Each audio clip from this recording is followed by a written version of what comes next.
السلام علیکم ورحمۃ اللہ وبرکاتہ۔ کیا حال ہے طالبات، کیسی ہیں؟ سب ٹھیک ہیں؟ اللہ تعالیٰ کا کرم ہے الحمدللہ۔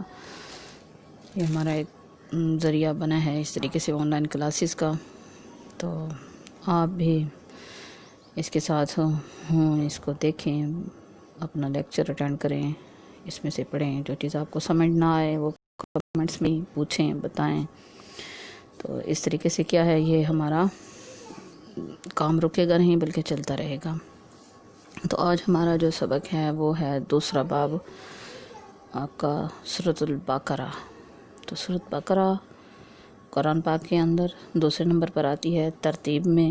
نزول کے اعتبار سے یہ ان صورتوں میں سے ہے جو کہ مدنی صورتیں ہیں۔ مدنی صورتیں نبی کریم صلی اللہ علیہ وسلم کی ہجرت کے بعد مدینہ میں جب آپ تھے تب نازل ہوئیں، اور ترتیب کے لحاظ سے یہ دوسری صورت ہے۔ سورۃ بقرہ قرآن حکیم کی طویل ترین صورت ہے۔ اس میں 40 رکوع، 286 آیات، 62,210 کلمات اور 25,500 حروف ہیں۔ سورت کو سورۃ البقرہ کیوں کہا جاتا ہے، اس کی وجہ کیا ہے؟ قرآن مجید میں جتنی بھی صورتیں ہیں ان کے نام حضور صلی اللہ علیہ وسلم نے معین فرمائے ہیں۔ یہ اسماء زیادہ تر ان کے مضامین کی رعایت سے تجویز کیے جاتے ہیں۔ ویسے تو سورۃ مبارک میں متعدد مضامین مذکور ہوتے ہیں، مگر بعض مضامین ایسے نمایاں اور اہم ہوتے ہیں جن کا ذکر خاص طور پر ہوتا ہے۔ ایسے ہی مضامین کے نام پر سورت کا نام رکھا جاتا ہے۔ بقرہ کے لغوی معنی گائے کے ہیں، کیونکہ اس سورت کے 8ویں رکوع کے اندر بنی اسرائیل کے واقعات ہیں، اور اس میں ایک واقعہ گائے کے ذبح کرنے کے متعلق ہے، جس کی تفصیل 8ویں رکوع کے اندر آتی ہے۔ آیت نمبر 67 تا 73 میں اس کی تفصیل مذکور ہے۔ اسی واقعے کی مناسبت سے اس سورت کا نام سورۃ البقرہ رکھا گیا ہے۔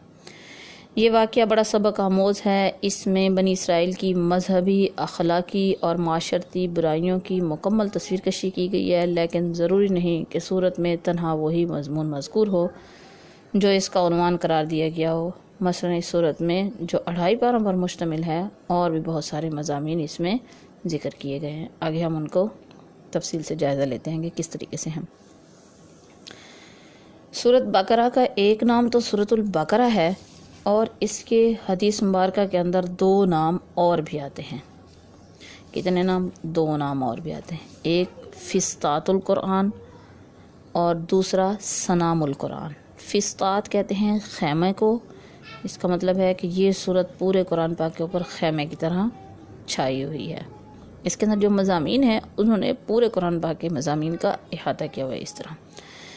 اور سنام القرآن، سنام القرآن کا مطلب یہ ہے کہ اونچی چوٹی، جس طرح ایک چوٹی ہوتی ہے، پہاڑ کی چوٹی اونچی جگہ ہوتی ہے، تو ایسے ہی سورۃ بقرہ کے اندر جو مضامین ہیں وہ بہت اعلیٰ، بہت بلند ہیں، اور انہوں نے ہمارے زندگی کے اوپر احاطہ کیا ہوا ہے۔ تو وہ کیا؟ سنام القرآن۔ اس سورت کو سنام القرآن اس لیے کہتے ہیں کہ اس کے جو مضامین ہیں انہوں نے پورے قرآن کے مضامین کو گھیرا ہوا ہے۔ تو 2 نام، ایک کیا 3 نام ہو گئے۔ نمبر 1 کیا ہے؟ سورۃ البقرہ، نمبر 2 سنام القرآن، نمبر 3 فسطاط القرآن۔ تو یہ 3 نام سورۃ البقرہ کے ہیں۔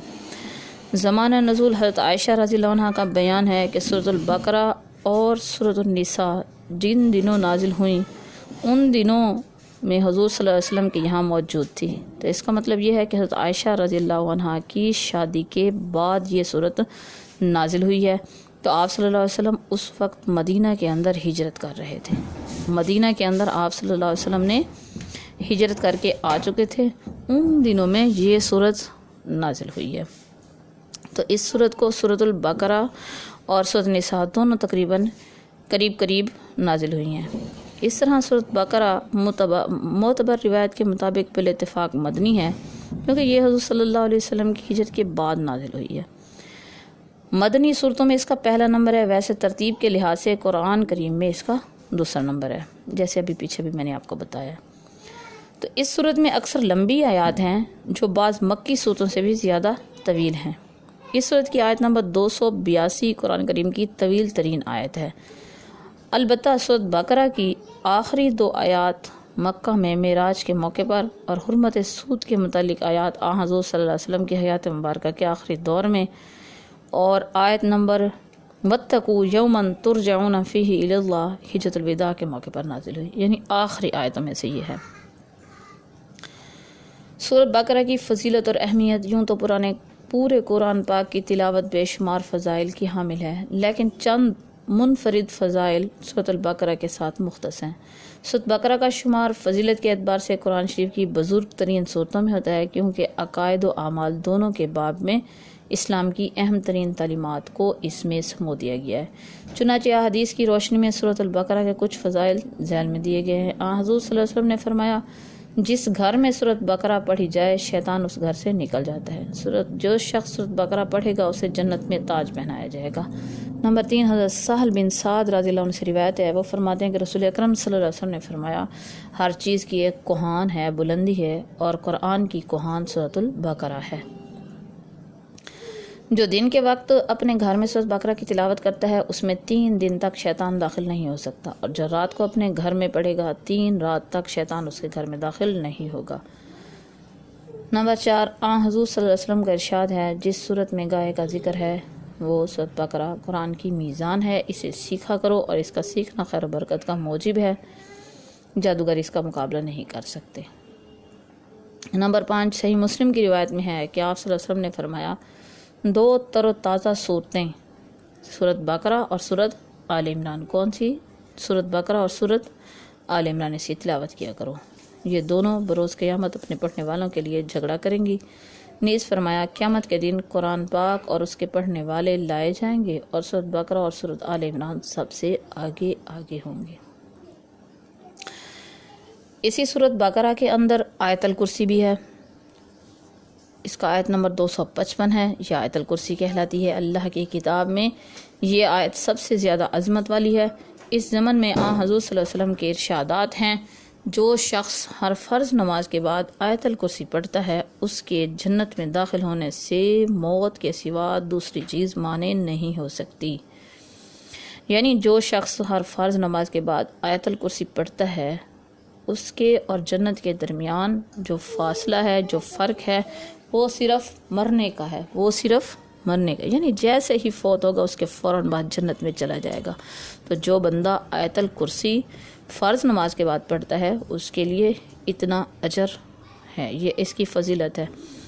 جو شخص سوتے وقت آیت الکرسی تلاوت کرے تو اس پر خدا کی جانب سے ایک محافظ مقرر کر دیا جاتا ہے۔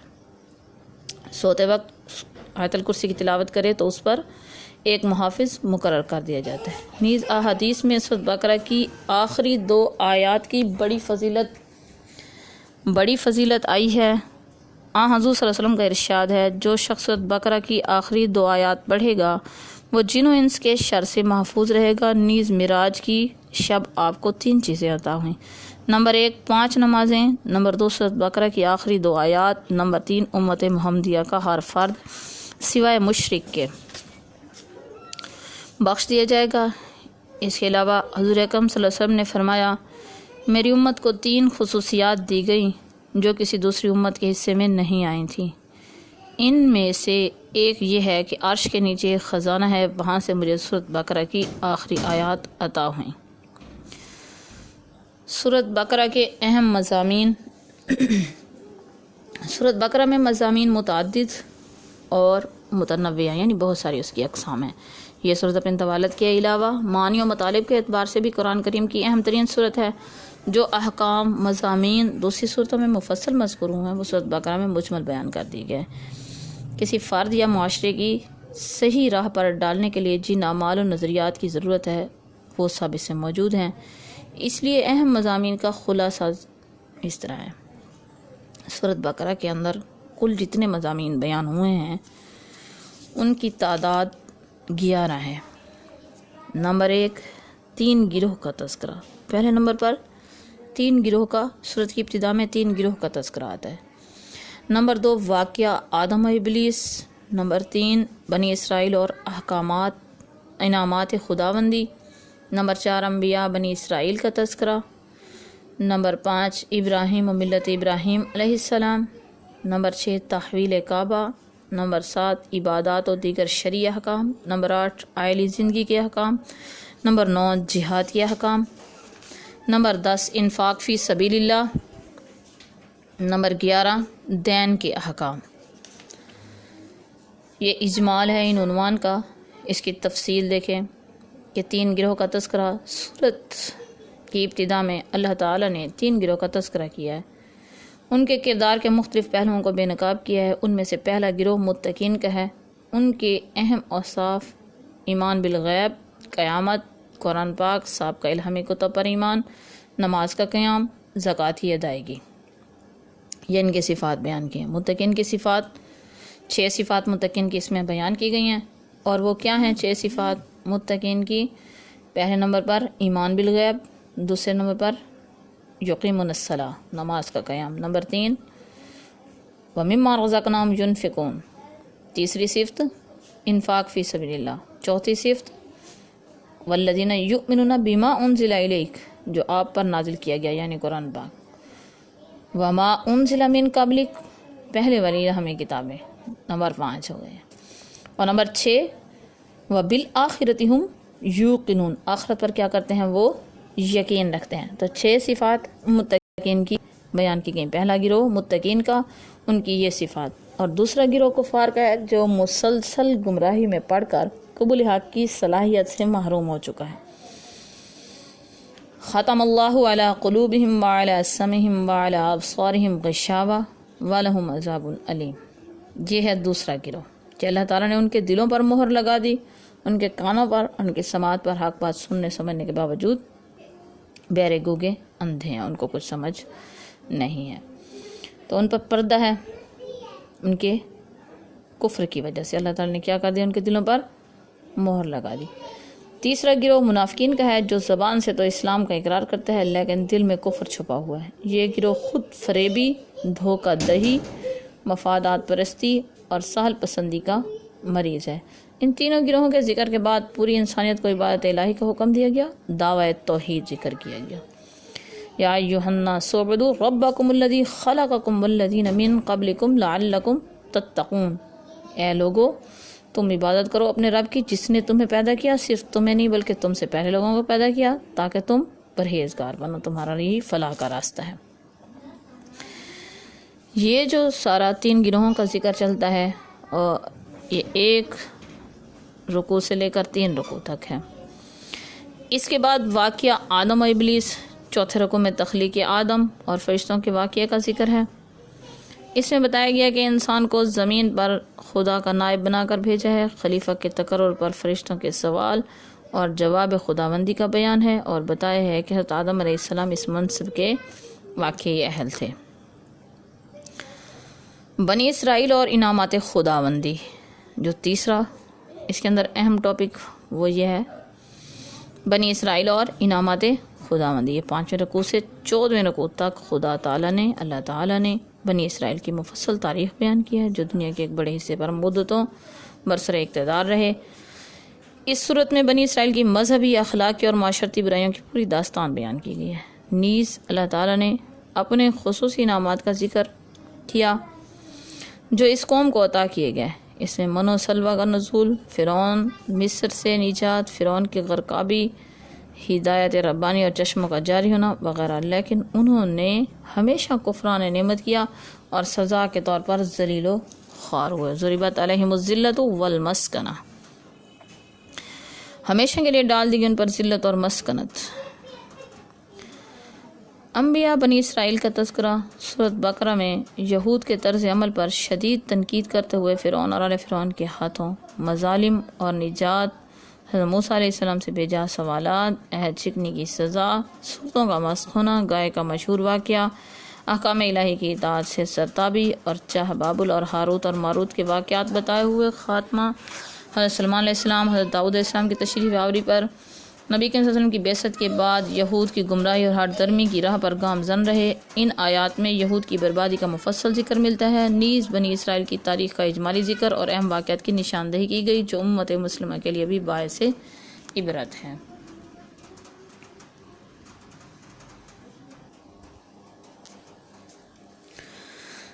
5ویں نمبر پر ہے ملت ابراہیم، حضرت ابراہیم علیہ السلام اور ان کی ملت، اس کا ذکر۔ رکوع نمبر 16 سے رکوع نمبر 19 تک حضرت ابراہیم علیہ السلام کی آزمائش، ان کی امامت، قبولیت دعا، حضرت اسحاق، حضرت اسماعیل اور حضرت یعقوب علیہ السلام کا ضمنی تذکرہ، حضرت ابراہیم علیہ السلام کی تعمیر خانہ کعبہ اور دعا ابراہیمی کا بیان ہے۔ نمبر 6 تحویل کعبہ۔ ابتدائے اسلام میں بیت المقدس کو مسلمانوں کا قبلہ مقرر کیا گیا۔ ہجرت کے 16 ماہ بعد اس کی بجائے بیت اللہ کو قبلہ بنایا گیا۔ یہود نے اعتراض کیا لیکن اللہ تعالیٰ نے اس کا شافی جواب دیا۔ سیقول الصفاء من الناس ما ولاھم عن قبلتہم التی کانوا علیہا، اس رکوع سے قبلہ کی تبدیلی کا ذکر چلتا ہے، دوسرے پارہ جب شروع ہوتا ہے وہاں سے۔ نمبر 7 عبادات اور دیگر شرعی احکام۔ رکوع نمبر 20 سے 27 تک اسلامی عبادات، نماز، روزہ، حج، زکوٰۃ کا بیان ہے جو مسلمان اور اسلامی معاشرے میں انقلاب برپا کرتے ہیں۔ نیز قصاص، وصیت، وراثت، جہاد اور معاشرتی برائیوں کا ذکر ہے، مثلاً جوا، شراب وغیرہ سے بچنے کی تلقین کی گئی جو اسلامی سوسائٹی کے لیے بے حد نقصان دہ ہیں۔ نمبر 8 آئلی زندگی کے احکام۔ رکوع نمبر 27 سے 31 تک آئلی زندگی اور اس کے مسائل پر روشنی ڈالی گئی ہے۔ اس سلسلے میں نکاح کی فضیلت، حقوق زوجین کی تفصیل، احکام رضاعت، طلاق، خلع، ایلا، عدت، مہر اور آئلی زندگی کے دیگر احکام کا ذکر کیا گیا ہے تاکہ اہل اسلام کی آئلی زندگی جنت کا نمونہ بن جائے۔ نمبر 9 جہاد کے احکام۔ باطل قوتوں کے خلاف مسلسل تگ و دو کو جہاد کہا جاتا ہے۔ کوشش جہاد کی ایک صورت قتال ہے جو کفر و باطل کے خلاف جسمانی طور پر نمرد عزمہ ہونے کا نام ہے۔ رکوع نمبر 32 تا 33 میں دعوت جہاد دی گئی ہے۔ ضمناً طالوت و جالوت کا قصہ بیان کیا گیا ہے۔ یہ معیار بتایا گیا کہ فتح و شکست کا انحصار تائید ربانی اور قوت ایمانی پر ہے، لہذا اہل اسلام کو ہمیشہ جہاد پر کمر بستہ رہنا چاہیے۔ نمبر 10 انفاق فی سبیل اللہ۔ رکوع نمبر 35 تا 39 تک انفاق فی سبیل اللہ کا ذکر ہے۔ مثل الذین ینفقون اموالهم فی سبیل اللہ کمثل حبۃ انبتت 7 سنابل فی کل سنبلۃ 100 حبۃ۔ یہاں سے جو ہے انفاق فی سبیل اللہ کا بیان شروع ہو جاتا ہے۔ راہ خدا میں خرچ کرنے کی تعریف اور ریاکاری کی مذمت، اخلاص سے خرچ کرنے پر اجر اور اس کی فضیلت اور افادیت بیان کی گئی ہے۔ نیز مصارف صدقات کا بھی اجمالی نقشہ پیش کیا گیا ہے۔ آخر میں سود کی حرمت اور اس کے متعلق احکام، قرض لینے دینے کے اصول اور وصیت کا حکم بیان ہوا ہے۔ وَأَحَلَّ اللَّهُ الْبَيْعَ وَحَرَّمَ الرِّبَا، اس آیت سے سود کی حرمت بیان کی گئی ہے۔ غرض یہ کہ سورۃ بقرہ اس لحاظ سے منفرد حیثیت کی حامل ہے کہ اس میں ایک انسان کے لیے فکر و عمل کی راہوں کو صحیح نہج پر معین کر دیا گیا ہے۔ نمبر 11 یہ 10 تک ہو گیا انفاق فی سبیل اللہ۔ نمبر 11 دین کے احکام۔